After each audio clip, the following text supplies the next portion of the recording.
não parar, não precipitar e não retroceder.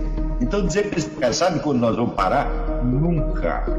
Nunca na sua porca vida. Né?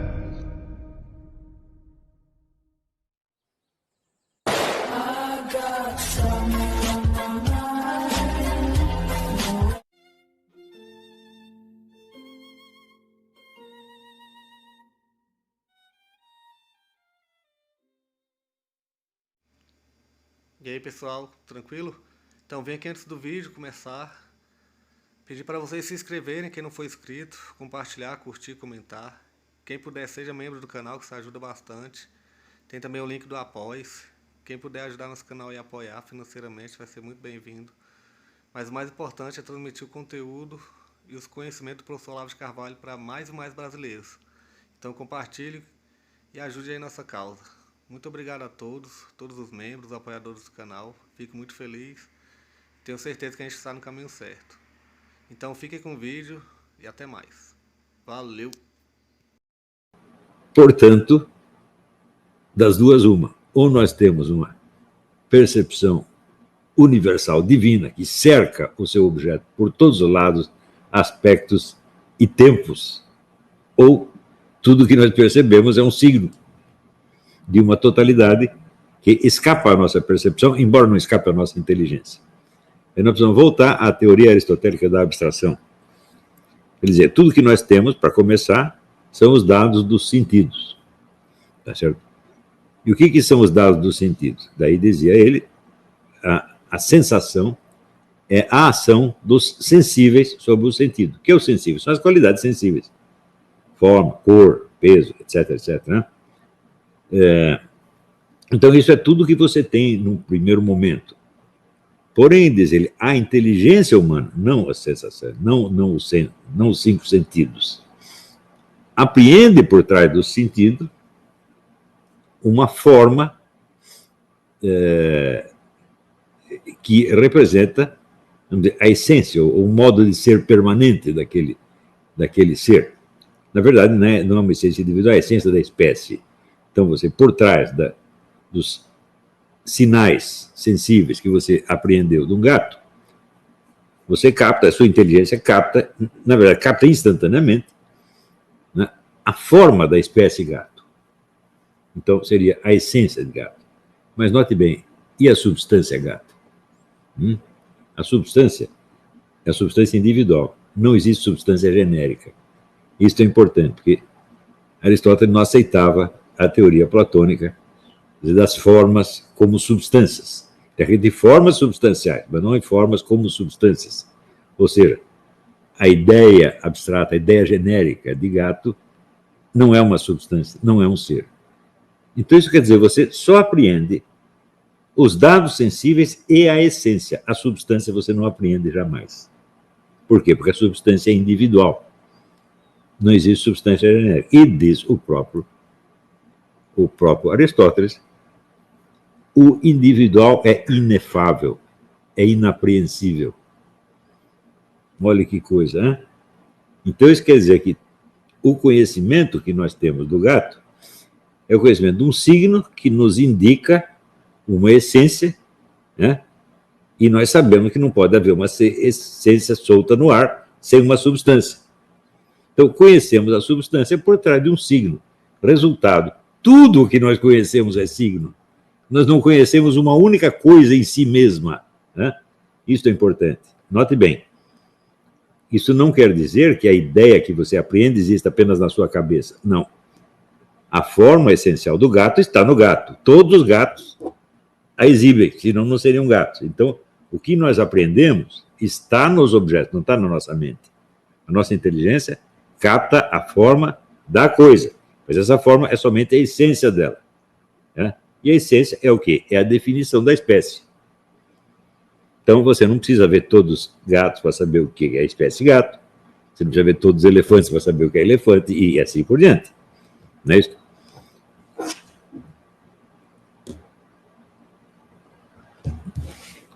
Ora, se então tudo é signo, então é evidente que existe um processo de significação na própria natureza. no ato, vamos dizer, da apreensão sensível, já existe a significação envolvida.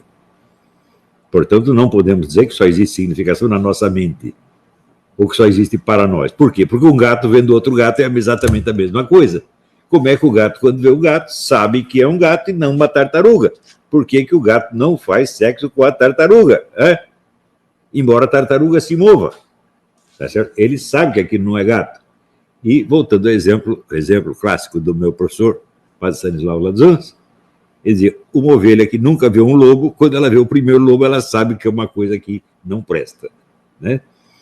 Então, ela sabe da essência lobo.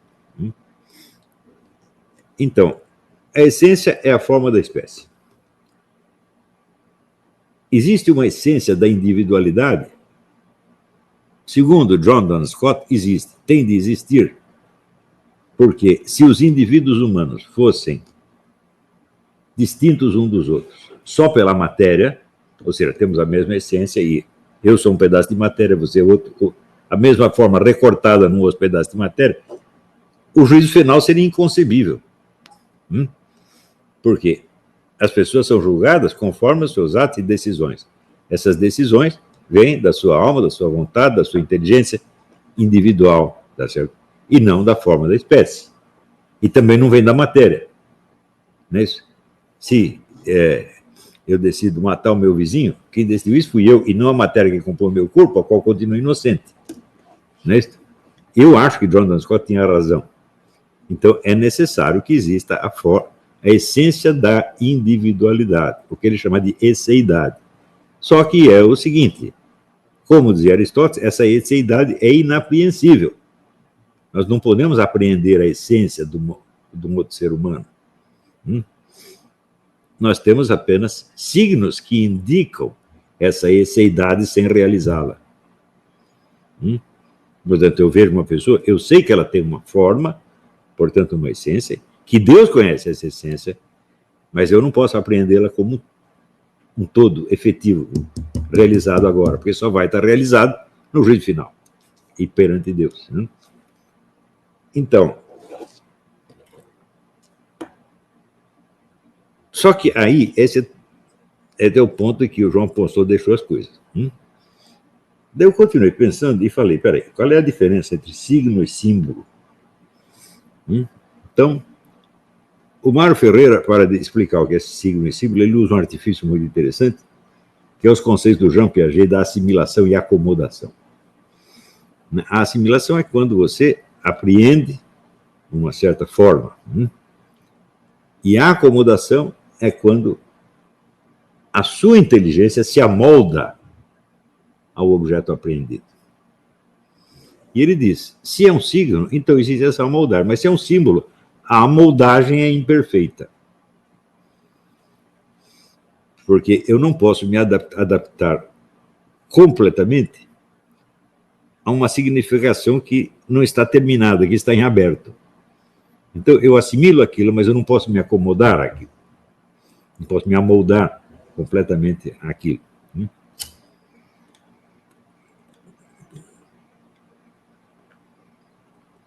Porque a relação do signo com o seu referente é uma relação apenas analógica. Mas, pensando bem, eu diria assim, em todo signo existe essa dificuldade de amoldagem. Por quê?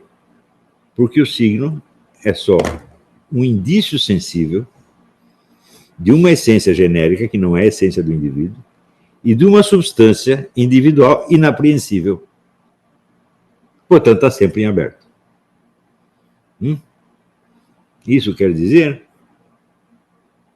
que não apenas tudo são signos, mas todos esses signos são símbolos. E só alguns se tornam signos. Quando acontece o quê? Quando o ser humano fixa a significação. Como faz no dicionário, por exemplo. Está entendendo? Então, isso quer dizer, nós vivemos num mundo de símbolos, meu Deus do céu. E desses símbolos, alguns nós tornamos signos, no sentido moderno da palavra signo e símbolo.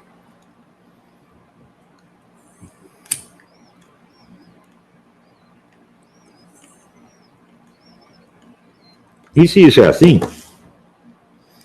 isso quer dizer que tudo aquilo com que nós lidamos são substâncias que só nos são conhecidas potencialmente e que nós não podemos apreender de jeito nenhum. Isso quer dizer, nós apreendemos a coisa real, mas apreendemos somente na sua presença individual e na sua forma genérica. E a essência, vamos dizer, a substância individual, nós sabemos que ela existe, evidentemente, mas nós não podemos apreendê-la como tal. Por quê? Porque nós não podemos ter a apreensão sensível de todos os aspectos de um ser ao mesmo tempo. Mesmo porque esse ser não existe todo ao mesmo tempo. Se você pegar até uma pedra tem história, meu Deus do céu. Né? Muita coisa aconteceu com ela antes que você a visse. Quanto mais um peixe, um gato, um minhoca, tá certo? Todos eles têm um passado, você não está vendo esse passado. Você não tem acesso sensível a nada do passado. E também não tem ao futuro. Porém, nós entendemos que o passado e o futuro de qualquer desses seres faz parte da sua substância. Né? A essência não. A essência é um treco abstrato, que é abstraído do quê? Do tempo e do espaço. Quer dizer, a espécie considerada em si mesma, independentemente das condições de tempo e espaço em que essa essência se realiza como substância. Mas a substância, quer dizer, o ente que realmente existe, ele tem de ter um passado e um futuro. Ele está no tempo. E ele não é apreensível por nós no tempo. Ele é só apreensível em frações de tempo, muito limitadas. Mesmo essas frações limitadas são ainda mais limitadas pelo fato de que a nossa percepção deles não é contínua, mas é escandida. Nós não temos percepção contínua de nada. Por exemplo, se houver um som contínuo, depois de 2 minutos você para de ouvi-lo, porque incomodou, ele não é um estímulo mais. A visão, então, tem que ser escandida, porque você pisca. Mas a sensação táctil, né, ela também é escandida. Você imagina, por exemplo, você gosta que sua namorada lhe faça um carinho? Deu muito bem. Então imagina a sua namorada passando a mão no seu rosto durante 3 anos, sem parar. É um inferno. Então, mesmo as sensações mais agradáveis também são escandidas. Isso quer dizer que tudo o que nós apreendemos são fragmentos. E esses fragmentos são mais do que signos, eles são símbolos. Só que nós entendemos que alguns símbolos são partes dos simbolizados. Não é isso? Por exemplo, a aparência externa de um animal, que você vê no momento, é um signo da totalidade daquele animal existente no tempo e no espaço, mas ao mesmo tempo é parte dele. E outros símbolos não são partes. Esses símbolos que não são partes são ditos símbolos, eles são baseados, tudo isso é baseado em analogia, né? Mas isso é que se chama analogia de atribuição extrínseca. Ou seja, não há uma relação intrínseca entre o símbolo e o simbolizado. Há uma relação extrínseca em função do quê? Do seu observador. Então, bom, estamos povoados por estamos cercados por uma rede de símbolos. E essa rede de símbolos nos mostra presenças reais, mas são presenças fragmentárias, sempre. Não é isso? Então, não é possível você dizer, como Kant, que é a nossa estrutura de percepção que projeta sobre os seres essa forma. Isso é absolutamente inviável. Né? Ou seja, eu teria que, por exemplo, todas as espécies animais que eu vi, eu que estou inventando e projetando as formas deles. E o outro ser humano tem que fazer a mesma coisa, e o outro faz a mesma coisa. Não, isso é literalmente absurdo. A forma que nós apreendemos está no próprio objeto. Portanto, nós não estamos aprendendo só uma forma mental da coisa. Estamos aprendendo uma forma real que está no objeto que está presente na nossa frente. Ela é real, mas ela é incompleta. E ela está para o animal real, ou seja, para a sua substância, na relação que o símbolo tem com o seu simbolizado. Deu para entender? Então, isso quer dizer que a partir de um certo momento na história, os filósofos pararam de entender a noção de substância. Tudo que eu estou dizendo está implícito no Platão e no Aristóteles. Não está explicado, eles nunca disseram isso, mas está implícito. Eu não estou contradizendo Aristóteles em absolutamente nada, eu estou apenas, por exemplo, explicitando um pensamento que talvez ele considerou, tão, como a teoria dos quatro discursos, talvez ele considerou aquele tão óbvio que não precisava explicar. Né? Mas, a partir de um certo momento, Spinoza diz, por exemplo, diz que substância é aquilo que existe por si e subsiste em si. Né? Portanto, substância é o que não depende de nada. Ele, com isso, ele exagera algo que Aristóteles disse. Aristóteles disse, substância é aquilo que nem é parte de outro, nem é atributo de outro. Claro, o gato não é parte de outro gato, nem é uma qualidade de outro gato. Mas existe uma diferença entre dizer isso e dizer que a substância existe em si e subsiste por si. Né? O que Aristóteles definiu negativamente. Se você positivamente diz que a substância é aquilo que existe em si e por si,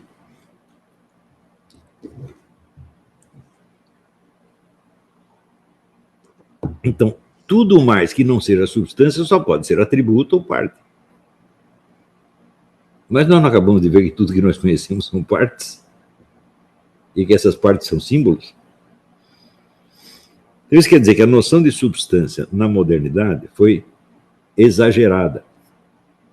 Então, daí se cria um abismo entre o mundo das substâncias, ou seja, o mundo real, e o mundo do pensamento humano, que no fim só apreende coisas que ele mesmo inventou. Quando nós acabamos de ver que a relação entre o objeto e o sujeito, entre o percebido e o percebedor, é muito mais complexa e muito mais sutil. Né? E ela implica, por exemplo, uma série de antecipações, como a gente vê no caso do círculo de latência. Na verdade, tudo que nós percebemos são círculos de latência.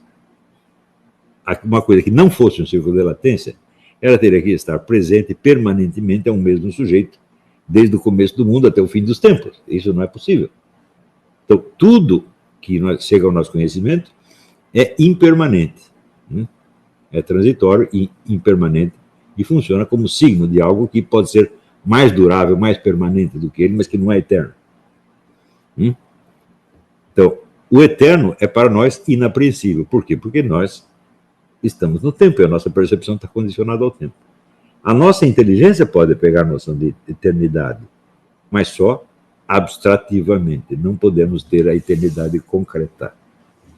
E este é o problema, porque se você fala de Deus, por exemplo, uma coisa é Deus, outra coisa é o conceito que você tem de Deus. Né? O conceito que você tem de Deus também é eterno, de certo modo, porque ele não está ligado ao tempo. Não é isso? Mas ele só existe como abstração.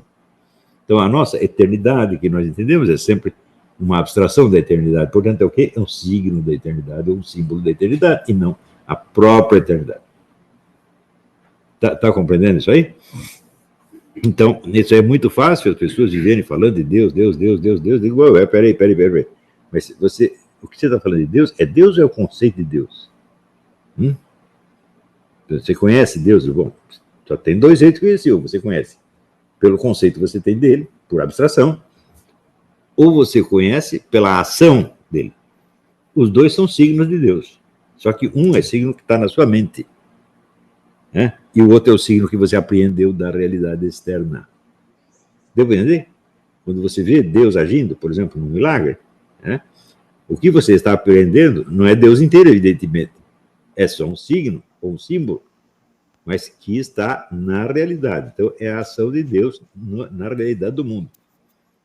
A maior parte das pessoas religiosas não tem a menor noção dessa distinção, que me parece que é a base de tudo, porque se o cristianismo começa com encarnação, bom, uma coisa é a encarnação, outra coisa é o conceito de encarnação. Não é isso? E o conceito de encarnação você pode entender, né? Mas a encarnação, para acontecer mesmo, ela tem que acontecer num momento do tempo e num lugar do espaço. Senão, não é encarnação. Que raio de carne é essa que não está em tempo nenhum e em parte alguma? Né? Então, o enquadramento de Jesus no tempo e no espaço é que mostra que foi uma encarnação real, não é isso? Você sabe que o homem é Deus, por quê? Por causa das coisas que ele faz, por causa da ação dele. Ele faz coisas que um ser humano não pode fazer, só um Deus pode fazer, né? Então você sabe que é Deus, mas por outro lado você sabe que ele está aqui na sua frente. Tá certo? Bom, nós também sabemos que ele está aqui esteve aqui na nossa frente pelas narrativas. Mas aí você precisa completar a coisa com um pouco de imaginação. E você tomar conhecimento dos milagres, ou seja, da presença de Jesus manifestada de novo aqui agora no nosso próprio tempo, ajuda você a completar a ideia, não é isso? Mas, se não fala dos milagres, então fica tudo muito, muito difícil, né? O que cria ainda um problema terrível, que hoje mesmo eu estava comentando com a Roxane, que a moral cristã é entendida como uma das bases da decência pública. Tá certo? Só que, vamos falar português, claro, o cristianismo não tem nada a ver com a decência. Absolutamente nada. Né? Você vê que Jesus jamais se preocupou de ter uma conduta decente, meu Deus do céu. Né? Ele fazia o que ele achava que tinha que fazer, ele andava com quem tinha que andar e os outros pensavam o que quisessem. Tá certo? Portanto, dar uma impressão de moralidade é uma coisa trabalhosa, difícil e que frequentemente destrói o senso da própria moralidade. Os meios considerados decentes, em geral, eles são bastante opressivos. Não é isso? Então, se você vê, por exemplo, uma congregação, uma igreja, o pessoal que vai lá, todo mundo são pessoas decentes. Não é isso? Então, olhando, né? Hoje eu estava olhando a pessoa na fila da comunhão e eu estava pensando assim, nossa, isso é um bando de pecador, todo mundo carregando um monte de pecado, um comeu a mulher do vizinho, né? O outro espancou o filho que mandou para o hospital, fez o diabo, tomou pico, né? E nós todos vamos entrar no céu juntos. Né? E eu vi aquelas pessoas andando, parecia que eu estava vendo eles entrando no céu. Falei, que coisa maravilhosa. Isso aqui é o bonito do negócio, né? Mas se é todo mundo decente, ninguém fez nada, todo mundo limpinho, é uma grande vantagem. Não é isso? E, em segundo lugar, se a noção da decência, ela elimina a possibilidade da paixão. E se não tem a paixão, sobra só o quê? Sobra só a vida cotidiana e as preocupações práticas. O que nós vamos cozinhar hoje? Né? Como eu vou pagar o aluguel no fim do mês? Preciso comprar um carro novo? E as pessoas vão falar só disso. E isso vai ser a vida deles. E nesse mundo, assim concebido, não tem lugar para Deus. Pô. Em primeiro lugar, não precisa de Deus nenhum, já está tudo funcionando perfeitamente bem. Não é isso? E não é de estranhar que o momento em que a filosofia perde essa noção que eu estou falando do simbolismo natural e se apega a uma noção coisificada da substância, a noção da decência começa a se universalizar. Então, a decência, higiene, limpeza, tudo limpo, arrumadinho, bonitinho, né? Não pode nem fumar, não pode peidar, né? Não pode falar palavrão. Então, e isso evidentemente chega ao auge no mundo atual, onde a noção da decência se identifica com a noção do total controle da sociedade. Só aconteceu a seguinte coisa. Quando eles tentaram criar a sociedade comunista, eles descobriram que era impossível. Não dá. Você não pode estatizar toda a economia. Você seria como se existia apenas uma única firma que fabrica tudo e vende tudo, e ela mesma compra. Né? A ideia já é tão idiota que ter que prestar atenção 2 minutos nisso já é sinal de retardado mental. Né?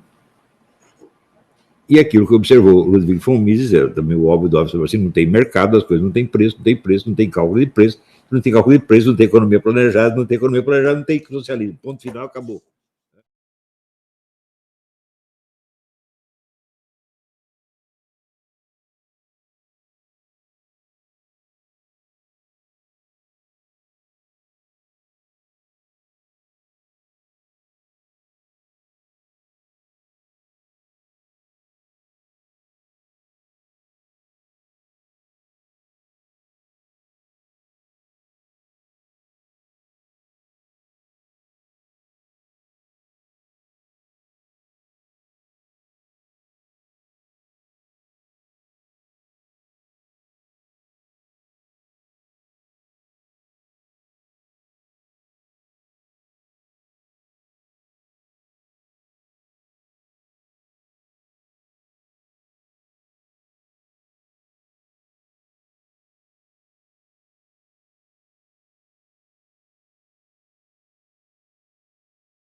Chegamos a mais um final de uma aula, de um vídeo.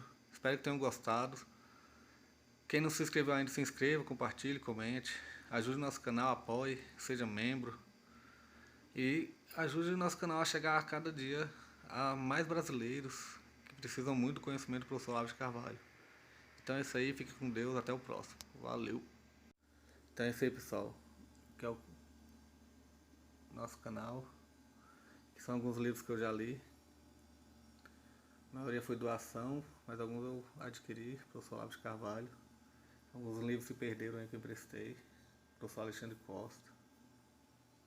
A Bíblia Sagrada.